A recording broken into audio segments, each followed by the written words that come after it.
Welcome to the Building Up Women in Property podcast. I'm your host, Rebecca Bangura, and I'm thrilled to have you join us today. Whether you're a woman aiming to become a confident, impactful leader, or you're a leader committed to promoting gender equity in the property and construction industry, this podcast is designed specifically for you. Join me every week to gain insights and inspiration that will leave you excited and confident about taking your next steps. Thank you for tuning in. Now let's dive into today's topic. It is wonderful to have you here. If you have been here for a while, thank you. Welcome back. I'm excited for today's topic. But if you are new, thank you. Welcome to the world. We are here every week on the podcast talking about how to develop women and move more women into leadership and into more roles within the property and construction industry. And I have no doubt that you will get a lot from today's episode. So I'm doing something a little bit different. I actually want to do a book review with you. Now, this all came about from a discussion I had with the manager of one of my clients. So this is a senior executive in a large real estate business. And we were talking about opportunities for development. And he kept coming back to this idea of what got you here won't get you there. Now, for those of you that don't know, that is the title of a very popular management and leadership book by Marshall Goldsmith. And Marshall Goldsmith is arguably one of the world's leading executive coaches. He's an incredibly insightful and knowledgeable coach.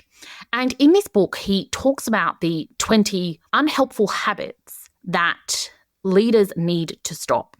These habits are often things that have gotten the person to this level of success. So these are things that in the past have really helped them propel their career. But once you get to a certain point, they become corrosive. They become derailing to taking that next step and being an impactful leader.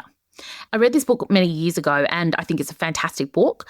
But the biggest observation I had of it was that most of the habits were very male-centric and didn't really resonate with my clients who are predominantly women in the property and construction industry or other male-dominated spaces. And it really reinforced for me the difference in terms of leadership styles of men and women.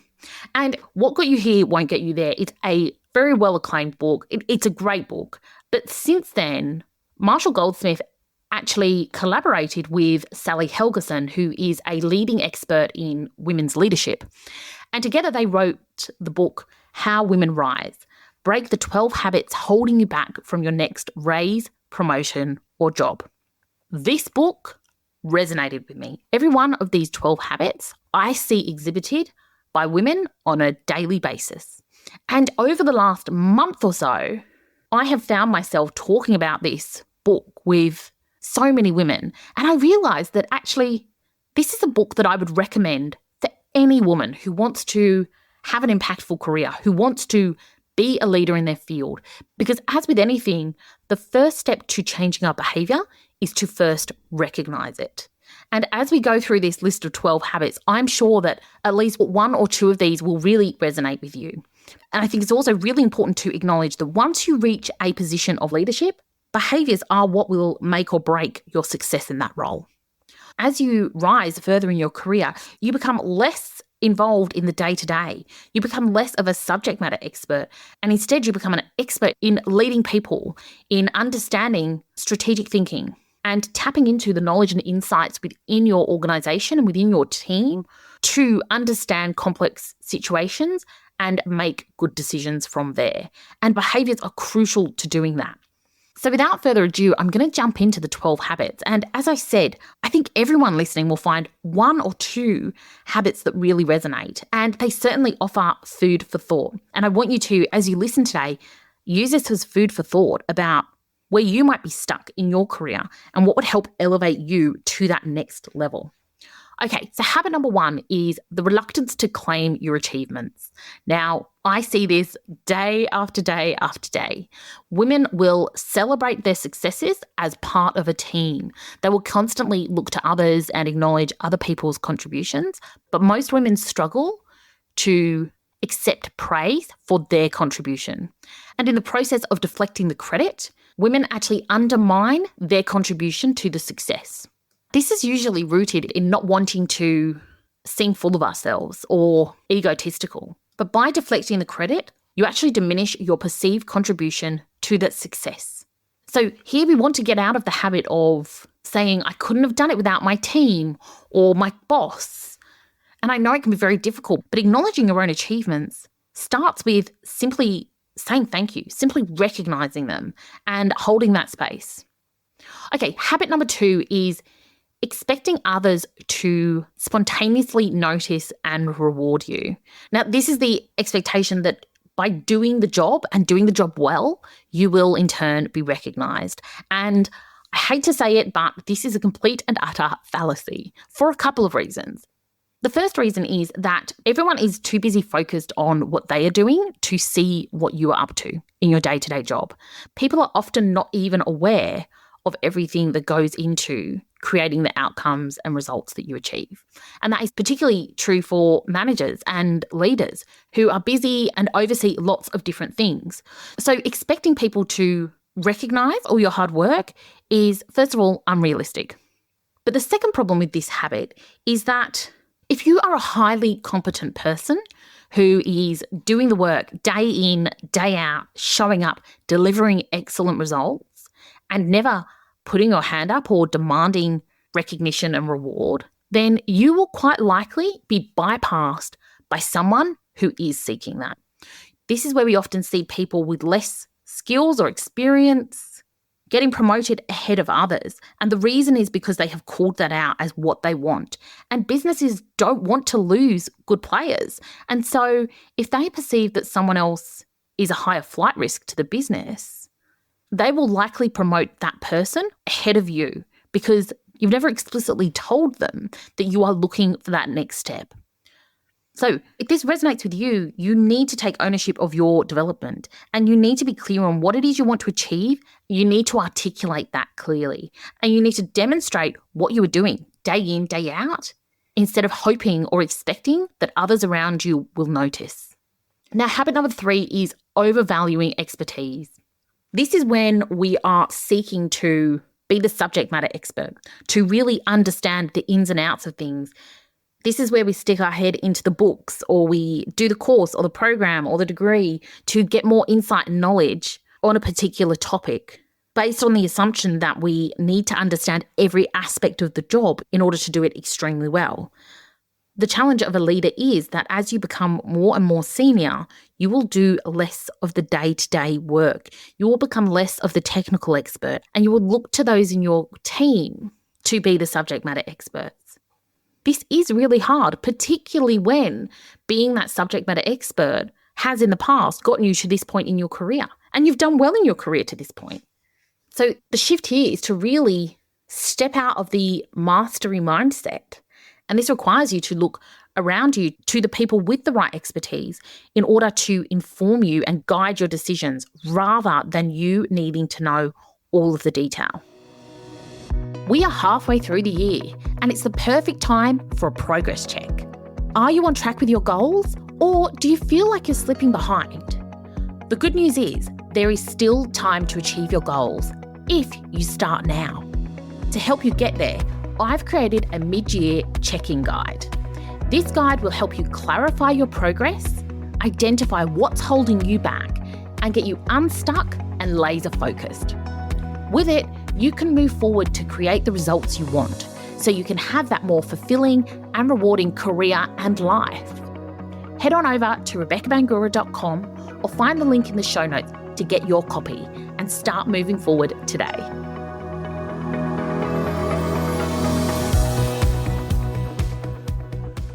Now, habit 4 is building rather than leveraging relationships. Women tend to be great connectors. And while we may be good at building networks, we often aren't good at leveraging them because leveraging a relationship requires an ask. And it's about creating a mutually beneficial relationship. We need to get comfortable asking for support and for help and for introductions in order to build those mutually beneficial relationships. And as a bit of a side note, I think we often forget the power of loose connections. We do not need to have deeply personal relationships with everyone. Okay, habit number 5 is failing to enlist allies from day one. So this kind of relates to habit 3, where we're looking at being the expert. quite often women will step into a role and mandate for themselves that they need to get up to speed before they start talking to people. This does a complete disservice because whilst you're taking the time to get up to speed, you are missing the opportunities for connection, and you are often isolating people who could not only be beneficial but often hold the crucial insights that you need to understand. So we want to be thinking about day one, who are the people I need to be talking to? And, it's that saying, right? It's not what you know, it's who you know. And make sure that you take people on the journey with you. They'll be able to unlock so many insights and so much information, and people like people. So building those strong foundations are essential. Habit number 6 is putting your job before your career.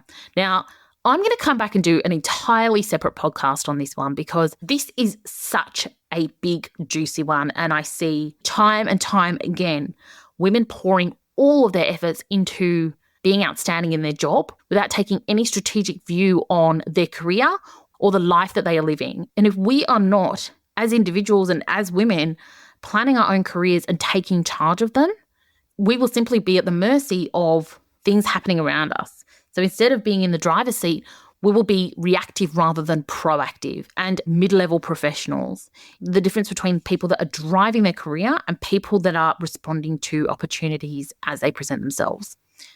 So it is essential that you are taking that broad long-term lens to your career, not just looking at the day-to-day job right in front of you. And as I said, I'm going to come back to this one because I think there is so much to unpack on this topic. Now, habit number 7 is the perfection trap. This is trying to do everything perfectly so that you never screw up, you're indispensable, and you're never at risk of looking stupid or being ousted. Now, perfection is an absolute killer because perfect doesn't exist. Trying to achieve perfection keeps us stuck in the minutiae. It keeps us stuck in the details instead of focusing on what is important and moving forward and creating progress. We need to flip our thinking to consider, how do I take courageous action? How do I move the needle here? And start diverting our attention to the things that will move the needle instead of getting stuck in the detail and trying to achieve an unachievable standard. Habit 8, the disease to please. This is when women are accommodating everyone else's needs. They are trying to avoid any negative pushback or feedback or criticism. Now, when we are stuck in worrying about what other people think, we are not able to focus on the big, important things. We are not able to be discerning and make the tough decisions because we are worried about other people's perception of us rather than the consequences of the decision. Now, I've said it before and I'll say it again, leadership is often a very lonely journey, and you need to accept that there will be pushback. People won't always like what you have to say or decisions that you make, but that comes with the territory, and it also comes with having a big impact. If you want to do something meaningful, it requires hard decisions, and not everyone will always be on board. Now, habit 9 is minimizing yourself. So even taking up less space in your physical presence. It's minimizing your requests by being self-deprecating or asking for permission. And these things literally and metaphorically reduce your presence and your impact and effectiveness as a leader. So, ladies, we need to start taking up space. We need to start owning our conversations and taking up space at the table. Now, habit number 10 is too much. So this may be that you're too emotional or oversharing and disclosing too much or talking too much. I have a client who messaged me just this week saying, I just had verbal diarrhea. I don't know what was going on. I couldn't stop talking. All of these things, the too muchness detracts from what we are trying to achieve. And when we examine that through the lens of a patriarchal system, right? A system where male characteristics are valued as leaders, male characteristics of conciseness still dominate what effective leadership looks like. We need to be more concise. We need to be able to recognize our emotions and leverage the insights that they give us, but not allow them to derail a conversation or undermine our position.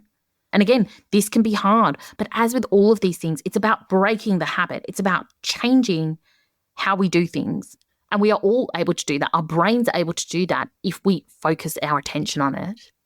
Now, habit 11 is rumination. This is clinging on to the past. This is revisiting things that went wrong over and over again in your head and not moving forward.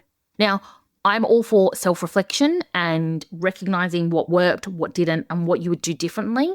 But it is vitally important that we have a review process so that we can take the learnings and we can move on. Because focusing on the things that went wrong, mulling over mistakes or missed opportunities prevents you from moving forward.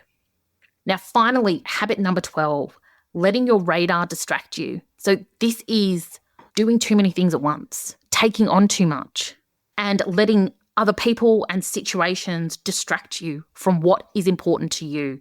Now, of course, crucial to that is, first of all, knowing what is important to you, and then being able to have the focus and the discipline to say no to things that are not aligned with that. Now, I imagine that having listened to this, there's probably one or two of these habits that really resonate with you. I want you to think about what they are and how is that keeping you stuck and prohibiting you from moving into that next stage of your career. How is it stopping you from having the impact you want and moving into that next stage, that next step of your career journey? I imagine there'll be one or two that you really want to work on. And I suggest you pick one, right? And focus on that one. Get your hands on this book, read it, work on that one thing and enlist help, whether it's through working with a coach like me or talking to a colleague or friend who can help cue you when you're exhibiting habits that aren't moving you forward. Now, I would also love to hear from you. I would love to hear about which habit resonates most with you. Where do you feel like you get stuck? Because we all have them, and it's what we choose to do when we have that knowledge and that insight to move ourselves forward. Okay, I hope you've enjoyed today's episode. As I said, I strongly recommend read this book. I think it's a game changer for women, particularly in male-dominated industries. And I hope it supports your growth and your development. And I look forward to seeing you for the next episode of Building Up Women in Property.